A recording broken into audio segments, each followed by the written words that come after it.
We love Splash Page Comics. Hello, Mr. White Gloves. It's Ireland Reid here at Dallas Fan Expo. Hello, YouTubers. This is Mr. White Gloves from Splash Page Comics, and welcome to my local LCS.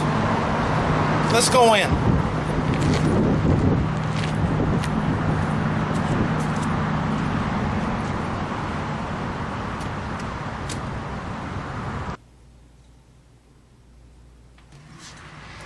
Hey, Mr. White Gloves. Hello, Rob. How are you doing today? Doing great. How are you? Doing real good. This is Mr. White Gloves. I'm here with Rob at Monsters Lair Comics, my local LCS.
I'm sitting here with Rob Durban, and this is the guy that gets me all my good deals. All y'all people on YouTube out there that are just drooling and y'all love them books that I show off, this is the man right here. How you doing? And I wanted to stop by and show the comic book shop off where I get my books. This guy was at the Dallas Fan Expo, and he had a booth there, and there was wonderful comics there. And I am so grateful for Rob. He's the one that got me to my first Comic-Con. I had a blast. No problem, man. My pleasure. How did everything turn out there at the convention for you? It was really good. We saw a lot of the returning customers that we've seen at past shows. We've also seen a lot of new collectors kind of come in the market, and a lot of guys that we typically would see buying the current books are now going back into the earlier books, your copper, your bronze, your silver age books. So it was good to see a lot of new people out, a lot of returning faces, and we did really well at the show. That is spectacular. This is the guy right here that got me into the 181 Club. Yeah. He was the reason right here, and I love it. I love it. Y'all guys seen it on YouTube, and you know I just drool over it every time I pull it out. And oh, my goodness. Well, Rob, I wanted to ask you, you've opened this shop. How long have you been here at this location in Lubbock, Texas? Our first day of operation was November 1st of 2015. 2015. Yeah, so we're coming up on 7 months. Oh, wow. And as you've seen from the video, this place is packed. And what I love about this store is all the Silver Age and Bronze Age books. You know, along with the new books. He has just about every issue of new book that comes out. You know, but you know my heart is always in the Silver and the Bronze Age and the Copper Age books. And I've looked for years to find a store like that, and I stumbled upon him. And it was the best thing that ever happened to me, and I've rejoiced ever since. Just totally rejoiced. Thank you. He has become a real good friend of mine, and I hope it lasts for years and years and years. That won't be a problem. No, well, I hope not. I sure hope not. And I got a lot of YouTubers out there that want to know if I wear my gloves in your store. He does. It didn't happen right away. He had to kind of ease me into it, but every time he comes in and picks out books, it's with white gloves on, so. I told you. Yep. Yeah. And I freak out when they take them out of the bags and they don't have their gloves on. I really do. He has a coworker here that he thought I was going to go into an OCD fit when he pulled out one of my Golden Age books that I bought from him. Yeah. He was like, "Did you see the way he acted?" And I was like, "I can't help it, dude. I can't help it. It's just me. It's just me." I'll have to get my own set. There you go. Changing the world, 2 white gloves at a time. I've told you. Well, I wanted to ask you some of the trials and tribulations. What are some of the obstacles that you have to overcome to start this comic shop up? Well, originally I started just doing shows. So that was where I'd probably be doing about 10 shows a year. So I had a lot of time in between doing one show to the next where I would be able to reload, buy new books for the shows, trade with a couple dealers, get some new stuff in the booth. Now that I've got the store, it's just being able to kind of understand what your customers want, how much of something to bring in, where you're not buying way too much stuff. Because a lot of other stores I've seen just bury themselves under either new inventory or old inventory that doesn't sell. So it's just kind of finding the sweet spot in between both of those where you're not having too much new stuff or too much old stuff and you're not giving the people the new stuff that they're looking for. That's why it's real important for y'all guys out there at your go to your local comic shops and get the subscriptions. Because that way they know what to order, and that way you're guaranteed to get your book, other than if something happens in manufacture, which is totally out of his hands. Yep. And you can get those books and come in and get have the pull list and pay for them, and you'll have them. Because I think his job is sort of like gambling in a way. He has to gamble what he buys, and whether he sells it or not, he's either if he sells it all, he's a winner. If he doesn't, he loses out. It has to go in a bin, a comic box, and sit there until somebody goes through the files and they find it and they pull it out. And that's what he was talking about, the inventory. Because I've seen massive amounts of long boxes and books, and it just, they don't stay open that long. I mean, you can only handle so much. Well, it's not only handling so much, but if you just have the dead inventory that no one's buying, they're not going to come back and look for new books. Exactly. So it's important to have an inventory that we're able to turn over and get people fresh stuff that they can look at, whether it's in the case, on the wall, or in the back issue bins. The other issue that we kind of run into is if we buy new collections and they have really sweet books in it, it's really hard to let those sweet books go. But having the option of holding on to a Hulk 181 or a Daredevil 1, Strange Tales 110, those books are important for us to stay open.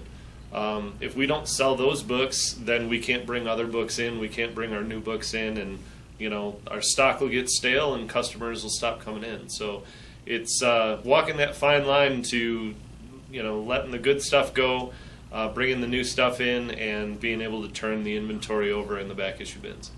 Exactly. And sometimes it's a lot of work too. Oh yeah, it's a lot of work. Not as much as shows are, though. Oh yes. Having to load in and load out of a bunch of shows by yourself, or even if you have a helper, that's a different kind of work. But yeah. Those are also important too, because it gives you an opportunity to see new faces, see what other people are pricing books at, see kind of where your prices are, what books are selling well for them, what books are selling well for you.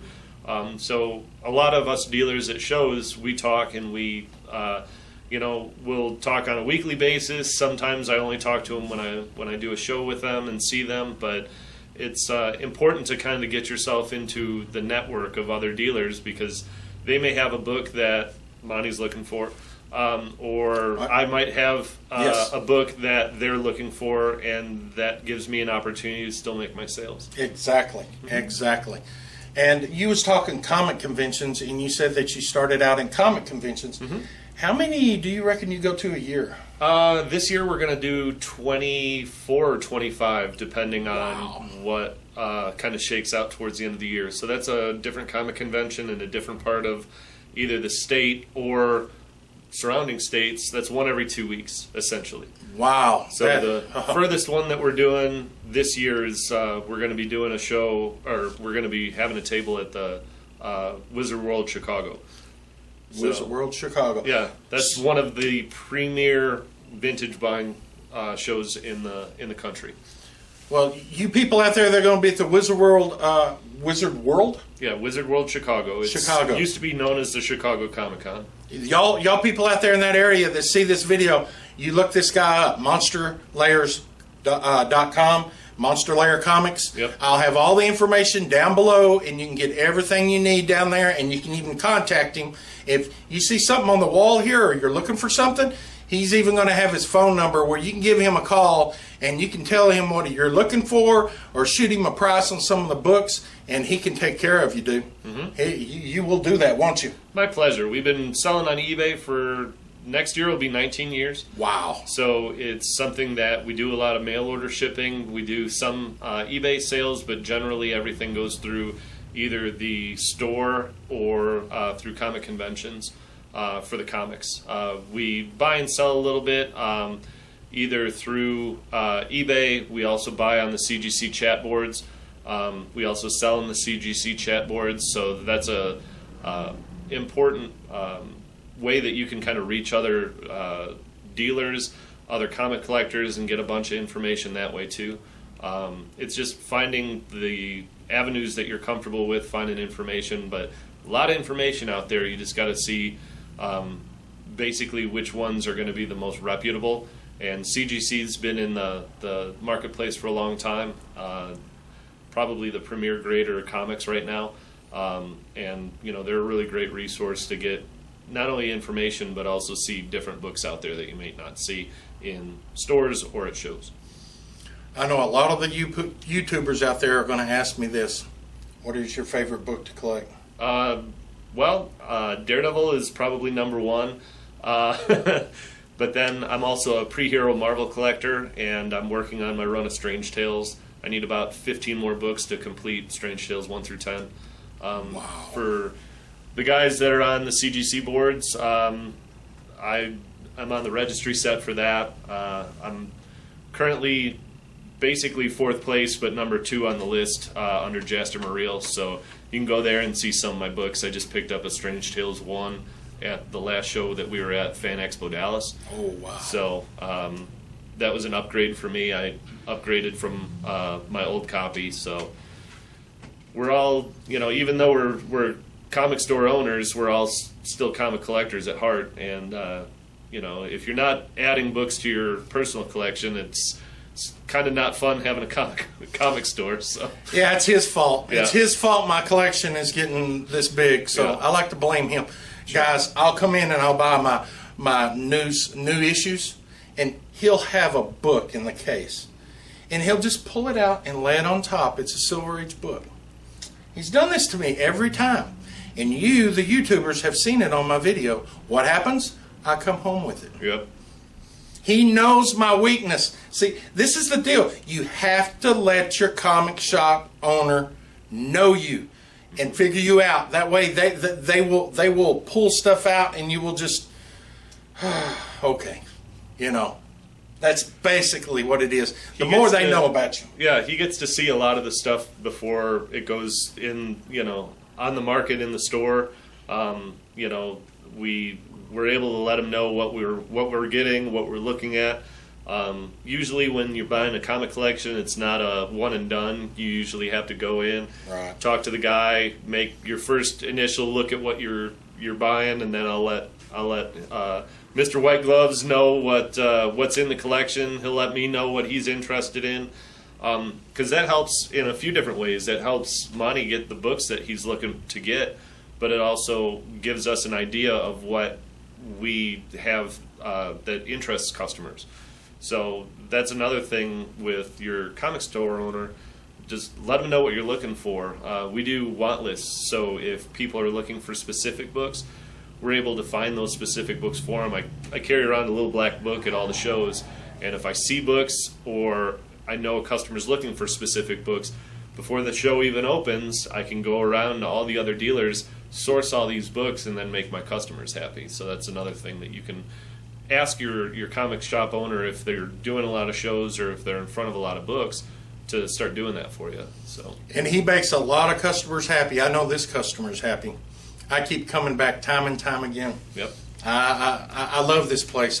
Can I set up a bunk bed in the back? Come on. You know, I would help, know. You know. Yeah. You'll help read them? I help read them. Exactly.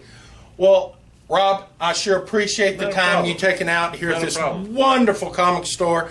And the guys out there in YouTube, guys and girls, I should say, in YouTube land. And we sure appreciate it. We really do. And I appreciate you. And you're a real good friend of mine. Not a problem. And like I said, guys, we will get all the information down the bottom of the screen where you can contact Rob, and if you need anything, you can make that effort, and I'm sure he'll return the effort right back to you to get you set up. Sure. And with that, this is Splash Page Comics and Monsters Lair Comics. Yep. We are out of here. See you guys. Thank you.